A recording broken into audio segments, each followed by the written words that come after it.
I'd like to start with the subject of Iraq and the Kurdistan referendum. The Iraqi Kurds are seeking independence, and they have a referendum on the 25th of September. President Erdogan made it very clear, made his feeling very clear, and he said it about Masoud Barzani, who has a good relationship with Turkey, that he is very, very wrong, and that he knows the sensitivity of Turkey towards such a referendum and towards the status of Kirkuk. Now, we understand also that your government, is National Security Council, will meet on the 22nd of this month to decide on the position of, what do you expect from that meeting, sir? Well, our position, first of all, is very clear about territorial integrity and national unity of Iraq, and also about the independence referendum, possible independence referendum, and which is a wrong decision. And we have made it very clear with Baghdad and also Erbil through special envoys. Myself, I visited Baghdad and Erbil. In Baghdad, I was also very clear that Kurdish regional government has constitutional and legitimate rights, so they have to be met naturally by Baghdad.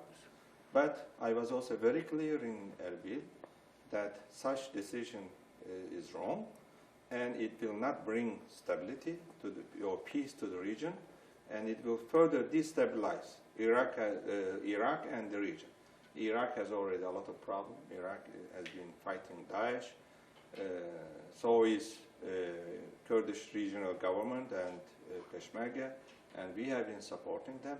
We have no problem with our Kurdish brothers and sisters, neither in Turkey, nor in Syria, nor in Iraq. We have a problem with terrorist organizations.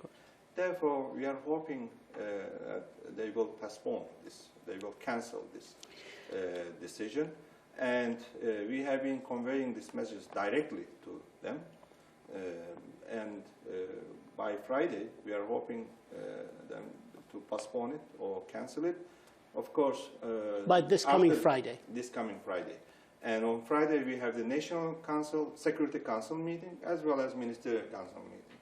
Therefore, Turkey will share its official position about referendum. Your Deputy Prime Minister, Bakir Bozdag, said on the 14th of September that the Northern Iraq referendum must be cancelled, If not, it will have a cost and retribution. What is he talking about? What cost and what retribution? Well, we made it also very clear in our statement of Minister of Foreign Affairs of Turkey, that it will have a cost. I also made it very clear with Masoud Barzani, the challenges and difficulties they will be facing, the threat that they will be facing. Not only, I mean, it was not a direct threat from Turkey, but the danger of this. I was very clear to explain the danger of this possible referendum. So that is, our Deputy Prime Minister actually repeated what we have been saying from the beginning. Yes. So, but what do you mean by retribution? Well, punishment. What could it be? Well, if such referendum in Iraq, I think it will not bring peace. So it might cause a civil war in Iraq as well. And we fully support the territorial integrity of Iraq, and we are against any kind of separation or division or violation of the territorial integrity of the country. And of course, the Kirkuk status. Yeah, Kirkuk status is also very important. And in that region, you know, Kurds are there, Turkmens, Arabs, and it's a multicultural, multi-ethnic city. I'd like to move to Astana. You just came from there, and the formation of the contact group. Why are you forming a contact group? You have the ISSG, and which country will be in this contact group, if you can tell us that? Well, contact group has been proposed by some countries. Okay. Like France made the proposals and the others. It has been 7 years since the civil war started in Iraq, and millions of people were killed. In Syria? Yeah, in Syria, sorry. And our aim has been to first to stop the bloodshed and to enhance the cessation of the hostilities and focus on the political solution. And meanwhile, of course, we should continue fighting Daesh and other terrorist organizations. Now, in Astana, the agreement on de-escalation zone, particularly in Idlib, was signed by 3 countries, and U.S. is observer there. Of course, UN is there, and demonstrator is there. So now we need to implement this agreement. So, and we need to focus on political solution. In this case, contact group could be helpful actually to monitor. Of course, those 3 countries, Turkey, Russia, and Iran, are responsible in Syria to monitor the de-escalation or cessation. On the other hand, now we need to pay more attention for the political solution. How are you going to solve the knot of Iran? The administration, the American administration, some Arab countries, they don't want to see Iran playing a major role in the contact group. How are you going to solve that? Have you solved it? Look, we are against Iran's agenda there. We have been against from the beginning. And we are not hiding this. And from time to time, Iran complains about this. But Iran's ambition is not good for the region. I mean, for the stability of the region. No, but we also included Iran to the system. Iran also became the guarantor. On the other hand, we cannot ignore the role of Iran there. And the influence or the leverage of Iran on the regime or in Syria and Iraq. So isolating Iran from the process is not helpful. What is our purpose here? I mean, are we competing with other different countries? These 2 countries, actually, Iraq and Syria, shouldn't be an area for competition of different countries. So this is what we are against. So Iran, like it or not, Iran is an important actor in Syria. But the U.S. doesn't like it. So, like it or not, this is a de facto situation. You cannot change it. They are an important actor. So, you have to work with them. I mean, you can have different position on different issues, or you can have different bilateral issues, or you can have good or bad bilateral relations. We don't have also very good bilateral relations with some of the other actors, but we have to work with them to bring peace and stability to countries. Syria. The Syrian opposition, and there are many speakers who expressed their concern of the Iranian-supported militia, for example, located in Aleppo South, saying that this really, the role played by the Iranian militia in Syria in support of President Assad threatens the whole Astana process. Do you agree with that? From the beginning, since actually Astana process or first agreement on the cessation of the hostilities, there have been violations.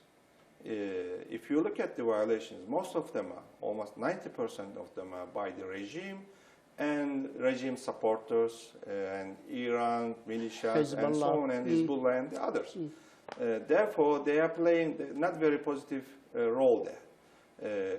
I think when we consolidate the cessation of the hostilities and when we defeat Daesh, those foreign groups or militias, I think, should be out of the country. And national army, the country, we should institutionalize the country. They should have their national army, and they should have their own constitution. There are 2 committees on the constitution and the election. They should start working. And to reach a political solution, we should actually re-energize Geneva process, which contains all these aspects. So we need to see a normal Syria. I'd like to move quickly to the Gulf crisis. The Gulf region is witnessing a very difficult time, and President Erdogan accelerated sending troops to Qatar, which, according to many observers, they say sends a clear signal that in the region that Turkey fully supports Qatar and is not a neutral player in this crisis. Is that the case? No, not at all. Not at all. First of all, we signed the bilateral agreement with Qatar in 2014. Correct. And my President Erdogan proposed King Salman actually to coordinate this base together with Saudi Arabia. In Qatar? Yeah, in Qatar. And Chief of General Staffs of both Saudi Arabia and Turkey visited Qatar after this proposal. So, and we signed this agreement. And we also signed the implementation agreement in 2016. So this ratification just coincided the crisis. And it was pure coincidence? Yes, it was ratified by the Foreign Affairs Committee 1 week before the crisis. And the Parliament planned to ratify this before they go holiday, for holiday, they go, okay? And so it just coincided. And secondly, this base, the aim of this base is not to protect Qatar from the region, actually to protect, we made it very clear from the beginning, the Gulf countries from the threat coming from outside, okay? And from the beginning, we have been very objective and balanced. It doesn't mean that when somebody makes mistakes, we shouldn't say that it is wrong. Did you say to the Qataris it's wrong to support terrorist groups? No, because Qatar is not supporting the terrorist groups. Jabhat al-Nusra? Nobody can tell that Qatar or any other country supported Jabhat al-Nusra. Do you have any evidence? No, but so how can you it's a common knowledge. How can you claim that a country is supporting a terrorist organization if you don't have any evidence? How can you say that? And those countries, 4 countries from the beginning, told us, particularly Saudi Arabia and Bahrain, that they will give us the evidences about their claims. So far, not even one evidence is given. Now, you are telling me that Qatar is supporting. Give me the evidence. This is the problem of the media, actually, and the problem of the media in the region particularly. But this is not the media. This is 4 countries, foreign minister of 4 countries, the government of 4 countries, their intelligence services are telling everybody, they're telling us, the media, and telling everybody they have evidence that Qatar is supporting. Okay. It's not the media is making this story. Share the evidence. Why don't you show it in your media? Share the evidence. If you have the evidence, you have to prove it. You have to share with everybody. So have you ever seen? So you are asking... And you are one of the strongest media of these 4 countries. Have you ever shared any of the evidences? So you are waiting for this government, you're asking this government to share their evidence against Qatar with you. No, that's what you're asking. This is what they promised us. They told us. And everybody asked for the evidence. Kuwait has been waiting for the evidences, by the way. Kuwait is the mediator. We support Kuwait. We have been always giving credits to Hadim al-Haramain Sharifain, and as the elder brother of the region, and the Arab and the Muslim world, to overcome this issue himself. This is what President Erdogan said. So when you tell the truth, okay, when you are objective, then everybody accuses you for taking side. If Qatar made such decisions, we would say the same thing, that Qatar was wrong. The question of Fethullah Gulen, you have asked the Obama administration to extradite him. Has the situation changed with the Trump administration? We also repeated our request from Trump administration. And we actually submitted the new evidences, new files, to State Department as well as Attorney General Jeff Sessions. So Minister of Justice of Turkey visited DC, And President Erdogan has been repeating each time he meets Trump. And I have been also conveying this message to my counterparts, including Tillerson. They told us that there is a process, and they have been evaluating the files and the evidences that we transmitted. And so we are hoping that terrorist is extradited to Turkey. They didn't take a decision yet? No, they said that there should be an investigation, of course, and then after the investigation, they will examine the evidences and the files that we have submitted. My last question is about Myanmar. You visited Bangladesh, you saw the suffering, and Turkey has been very forthcoming in giving aid to the Muslim brothers of the Rohingya. Do you think the Islamic world is doing enough? We have 57 Islamic countries within the United Nations, the biggest voting bloc, yet the Security Council is doing very little, weak statements. Why aren't we putting more pressure? Why are we not doing more as Islamic bloc? My simple answer is no. Unfortunately, the Islamic world, the Muslim world, is not supporting Rohingya people. Only few countries are sensitive. Look how much money many Muslim world countries are spending against each other. Do you know how much money they are paying the lobbies here in DC and in New York? And how much money they are paying here and there, and media, to attack each other?